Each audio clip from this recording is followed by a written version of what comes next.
Ah, ça m'avait manqué, une petite vidéo rumeur parce que j'ai beaucoup de nouveautés aujourd'hui et plus particulièrement concernant les nouveaux AirPods Pro 2 et notamment une fuite concernant le design et les dates de sortie et même certaines petites fonctionnalités par-ci par-là.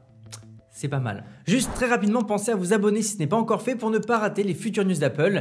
Merci à vous. Alors déjà, désolé de vous décevoir, mais d'après les dernières fuites, on devrait garder le même design. Et ça, c'est assez décevant, c'est vrai, mais après tout, on ne change pas une équipe qui gagne. Et je pense que si Apple a fait les AirPods 3 avec ce nouveau design, c'est pour avoir une sorte de continuité dans leurs produits. Et on sait qu'ils ne sont pas complètement fous chez Apple, donc ça a vraiment du sens. Mais il y a une petite différence par rapport à la version Pro de l'année dernière. Mais bon, il faut bien regarder, c'est au niveau des écouteurs. Il y a le capteur de présence qui a été modifié pour devenir exactement comme celui qu'on peut retrouver sur les nouveaux AirPods 3. Par contre, la boîte, elle, a pas mal de modifications d'après le rendu qu'on a pu voir d'après certains leakers qui auraient eu des fuites de chez Apple.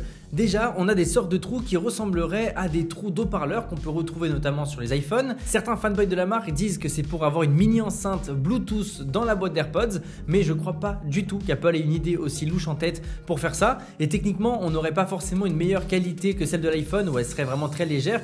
Et du coup, si vous voulez mon avis, ça ne sera absolument pas ça. L'autre théorie, c'est que les AirPods Pro vont travailler un petit peu comme les AirTags et qu'ils seront donc capables de se géolocaliser, tout comme les AirTags. Surtout, ils seront capables d'émettre un son puissant, donc un peu comme un iPhone, pour qu'on puisse les retrouver en cas de perte. Parce qu'il faut savoir que si vous perdez vos AirPods Pro actuels, la seule chose qui va faire du bruit, ce sera les écouteurs.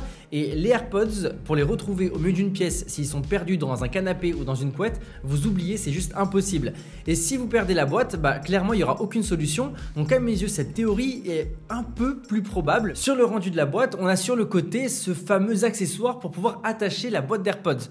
Ça ressemble absolument pas à ce que Apple a l'habitude de faire et surtout ça change beaucoup trop la boîte d'un point de vue usine, etc. Je pense pas que ce soit vraiment possible. Après, c'est vrai qu'Apple aime bien commercialiser des accessoires et que ça pourrait être un nouveau système d'accessoires, et c'est vrai que pour travailler des AirPods ça pourrait être pratique, mais si vous voulez mon avis, c'est peut-être des images qui sont sorties de chez Apple, mais c'est des prototypes et ça ne sortira pas comme ça. L'enceinte peut-être, mais ce système là j'y crois vraiment pas. Je pense qu'en termes de design il n'y aura globalement pas vraiment de différence. Par contre, en termes de fonctionnalité, il devrait y avoir énormément de différences, et pareil pour ce qui va être de la qualité audio, ça devrait être pas mal. Quand on voit ce qu'Apple a réussi à faire entre les AirPods 2 et les AirPods 3 en termes de qualité audio, il y a vraiment de quoi se dire que les AirPods Pro 2 vont être extraordinaires. Tout ce qu'on sait par rapport à ces AirPods 3, c'est que Apple s'est beaucoup plus orienté fitness avec beaucoup plus de capteurs pour avoir des trackings et avoir un maximum d'informations lorsqu'on fera du sport. Et je trouve que ça a pas mal de sens par rapport à la stratégie d'Apple, et surtout ça a pas mal de sens par rapport à ce qu'on pourra faire avec. Imaginez juste avoir l'iPhone dans le jogging, avoir l'Apple Watch au niveau du poignet et les AirPods au niveau des oreilles. Il y aura 3 capteurs sur 3 éléments importants du corps et ça permettra d'offrir le meilleur tracking sans qu'on s'en rende compte, et ça risque d'être vraiment ouf. En termes d'autonomie, on devrait être sur 4h30, ce qui est moins que l'AirPods 3, c'est vrai, mais ce qui est vrai aussi, c'est que les pros ont beaucoup plus de fonctionnalités et les fonctionnalités consomment plus d'énergie, donc c'est évident. Par contre, les écouteurs couplés à la boîte pourront nous apporter 24 heures d'utilisation. On parle aussi d'un système de recharge de la boîte qui permettrait de s'adapter à notre routine, et comme ça les écouteurs se chargeront à 100% uniquement quand ça sera nécessaire, ce qui permettra de garder nos écouteurs encore plus longtemps dans la durée. Ça, c'est vraiment intelligent. Pour tout ce qui va être lié au prix, on devrait garder la même base que les AirPods Pro 1, c'est-à-dire 279 €.